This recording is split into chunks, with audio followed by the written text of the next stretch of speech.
Pero vamos a charlar de este tema, quizás es el condenado más emblemático, con Eduardo Llerón, ex juez y abogado penalista. Eduardo, ¿cómo vas? Buen día.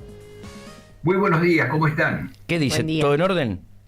Todo en orden, por lo menos en el orden personal, ya que estas cosas realmente nos traen a la memoria hechos realmente muy... estos hechos de corrupción que han sido marca registrada en la historia de la Argentina durante todo el kirchnerismo, ¿no es cierto? Han sido 16 años en el que lo único que se gestó fue una administración del Estado piramidal, fraudulenta, desde la cabeza hasta el último engranaje de la administración pública. Todos los que tenían funciones directivas eran corruptos. Y el que no lo era no podía aspirar a tener un cargo allí. ¿Por qué? Muy simple, porque nadie va a nombrar, siendo un corrupto, a otra persona que mañana lo puede denunciar porque tiene las manos limpias. Entonces se nombraba a quien seguía esas directivas y quien era corrupto. Bueno, ahora ha tocado una vez más a uno de las que estaban en la cúspide de la pirámide, que era el ministro de Obras Públicas, Julio De Vido, que en este caso... Que lo fue durante los 3 mandatos, ¿no? El de Néstor y los 2 de Cristina. Exactamente. Fue una de las personas que, porque daba la característica, todos estos sujetos, cuando estaban en Santa Cruz, vivían, yo no digo, no sé si en la más extrema pobreza, pero sí con un nivel de vida muy, muy austero, etcétera. De hecho, había uno, Uberti, por ejemplo, que hay una foto famosa que está en un comedor comunitario en Santa Cruz haciendo la cola para que le den de comer en el año 1990 y pico. Y pocos años después, muy pocos años después, ya tenía una fortuna, fue el que vino con la valija de Antonini Wilson. Es decir, cambiaron de forma de vida en una manera, pero piramidal realmente, ¿no es cierto? Bueno, en este caso le ha tocado nuevamente a De Vido. ¿Y por qué? Porque acá se estaba investigando en esta causa una compra de gas licuado. Y se descubre que hubo, como dijiste, sobreprecios, como los ha habido en cuanta licitación, en cuanta compra se hizo del Estado en esos años. Con la obra pública, con todo lo que tenía que ver al Ministerio de De Vido, ¿no? Con todo lo que tenía que ver.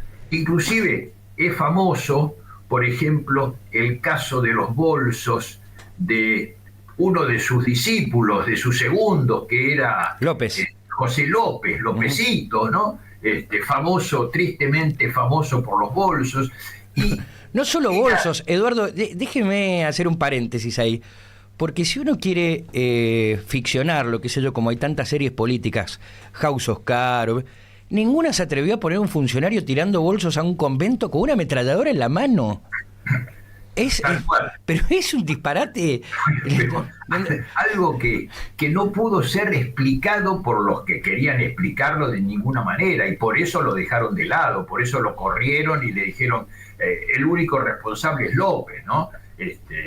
Bueno, acá en este caso, De Vido y todo su séquito, también ahora, por ejemplo, fue condenado su segundo también, otro de sus segundos, que es Barata. Tuvo una pena bastante parecida. De Vido tuvo 4 años de prisión y a Barata le dieron 3 años y medio. ¿Es prisión efectiva, Eduardo? Prisión efectiva. ¿Por qué? ¿En más de 3 años? Todas las condenas que tienen más de 3 años de prisión tienen que ser efectivas. Ahora, lo que pasa es que como hay un distorsionamiento, porque los tribunales permiten en forma, yo no sé, excesiva, permiten que haya tobilleras, permiten prisiones domiciliarias a gente que no tiene por qué tenerlas. Hay gente que no tiene enfermedades, que tiene que estar en una cárcel presa y sin embargo está en su casa. Bueno, De Vido estuvo 2 años preso en la cárcel de Marcos Paz. Después lo pasaron a su casa y estuvo en una quinta que él tiene en Zárate, con sus canarios, con sus cosas, estuvo allí. No nos olvidemos que la cocinera tenía cuantiosos bienes en Paraguay, que por supuesto, obviamente era una prestanombre. Bueno, la cuestión es que debido a que ya tuvo antecedentes, debido tuvo el tema también del tren, de cuando fue el choque en Once, Ujú. y no nos olvidemos que hay otras causas. Por ejemplo, esta causa famosa de los cuadernos en los que están prácticamente toda la plana mayor del kirchnerismo, más numerosos empresarios que están imputados, etcétera. Esa causa fueron todos procesados.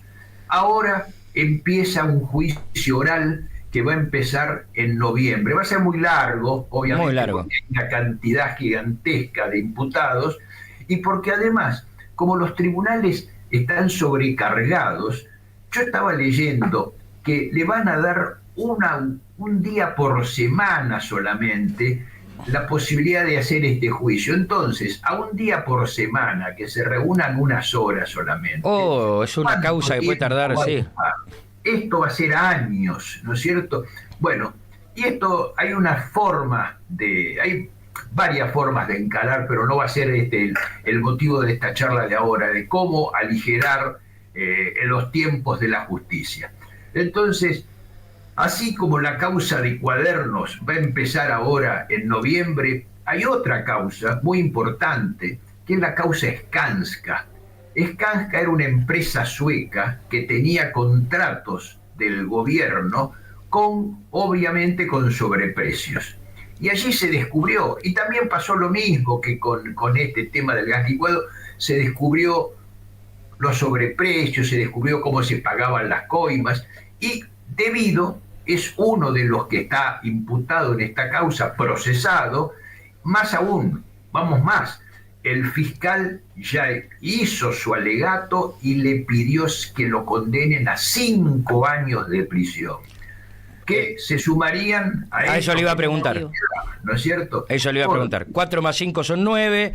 Bueno, pero Sí, si el hombre no hay tiene... una suma aritmética. Convengamos en que la suma no se hace una suma aritmética muchas veces porque hay dos formas, o sea, o se suma o se compone. Entonces, un juez va a poder decir el día de mañana, sí, 4 y 5 son 9, pero yo le doy 7 para componerlo, ¿no?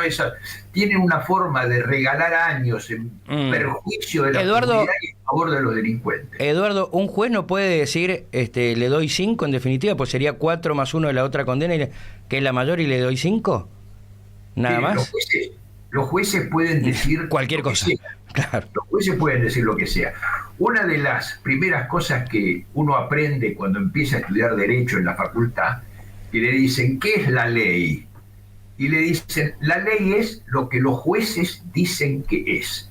Entonces, la ley está escrita, pero la interpretación para un juez es de una manera, para un juez es de otra. Por ejemplo, ¿cómo se puede entender que se regalen las libertades, las excarcelaciones a gente que tiene numerosos antecedentes, que tiene condenas, que uno lee, por ejemplo, en los medios que detuvieron a uno que mató, que robó, que le pegó en un robo a una anciana, como pasó el otro día, y resulta que esa persona tiene 9 entradas, tiene 15 entradas, tiene antecedentes, etcétera? ¿Cómo puede funcionar entonces la justicia donde no se hace justicia? Porque precisamente se ha querido invocar garantismo, un supuesto garantismo, y resulta que ese garantismo no es nada más que un abolicionismo, es terminar con el derecho penal, porque las garantías ¿para quién son? ¿Solo para los delincuentes o tienen que ser también para las víctimas? Eduardo, obviamente las garantías son también para las víctimas. Claro, y muchos, no, perdón que yo lo interrumpí, pero muchos justifican también ese garantismo atrás de los derechos humanos de los presos. Muy bien, los presos tienen derechos humanos. Las víctimas, los que murieron, los que son los parientes, los deudos de los que murieron, los robados, los lastimados, etcétera, ¿esos no tienen derechos humanos? Ninguno. Totalmente. No les reconocen los derechos humanos. ¿Y cuál es el derecho humano de un preso? Vamos a puntualizar, ya que la pregunta es interesante.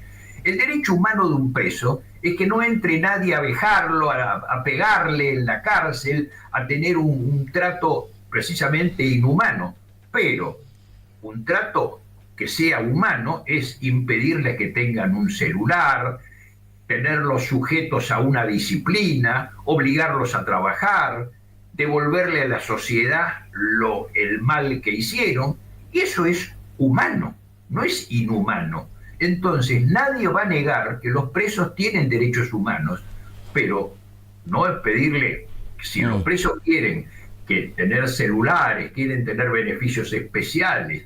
Miren, a veces los jueces se extralimitan tanto que me acuerdo que una jueza de Entre Ríos, una vez había un preso, tenía un preso, no hace muchos años, estoy hablando de hace 4 o 5 años, pero me quedó grabado el caso.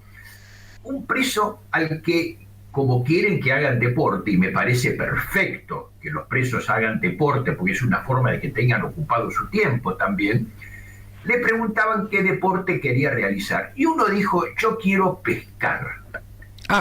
¿Y la jueza se lo permitió?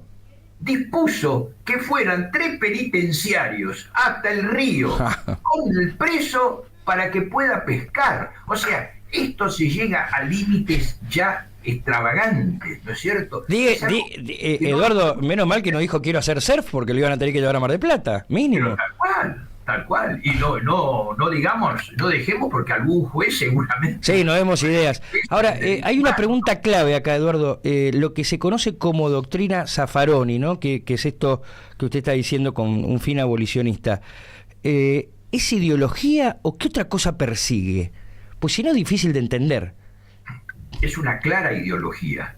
Zaffaroni, que fue un tipo muy inteligente, la verdad, es un tipo muy inteligente, llegó nada más y nada menos que a ser juez de la corte, formó con su doctrina, formó centenares de abogados que fueron jueces, fueron secretarios, fueron fiscales, fueron profesores, etcétera, y se fueron realimentando en esa doctrina. Y entonces hay muchísima gente, esta doctrina prendió mucho en la izquierda fundamentalmente, pero ojo, también hay mucha gente que cree en esto que bien dijeron son los derechos humanos de los presos, etcétera. Entonces son benévolos. Lo que pasa es que quienes así piensan se olvidan por completo de que el preso eligió ser delincuente. La víctima no eligió. La víctima fue elegida por el preso. Entonces la víctima terminó robada, maltratada, golpeada, asesinada, etc.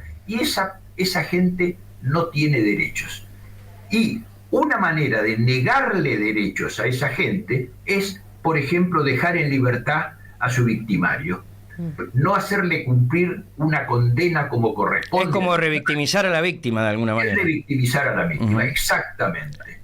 Y esa doctrina, por lo menos, por suerte, está siendo puesta en tela de juicio. Ya Zaffaroni, de ser un prócer, pasó a ser muy criticado, y cada vez más. ¿Por qué? Porque todos se dan cuenta que esa doctrina lo único que permite es esto, que los presos sigan en la calle y sigan cometiendo delitos. Eduardo, como siempre, es bueno escucharlo. Le mandamos un abrazo enorme. Otro para ustedes y muy buenos días. Gracias, que esté muy bien, igualmente. Doctor. Eduardo Llerón es ex juez y abogado penalista. Le consultamos por la condena que recibió en el día de ayer Julio Devido, Barata y algunos otros funcionarios. No la sacaron barata, tienen que devolver un poquito un sobreprecio que había con el GNL. Igual $5,5 palos no me parece tanto para que se haber guardado. Pero hay que ponerle. Es una ecuación. Y pues ahí la que tiene. Y si se empieza a acumular con las otras. Va a ser muy lindo en la causa Cuadernos empezar a ver algunos empresarios que están hasta las manos allí también, porque para que haya corrupción tiene que haber dos lados, ¿no? Que ya están ofreciendo fortunas por mantener su libertad.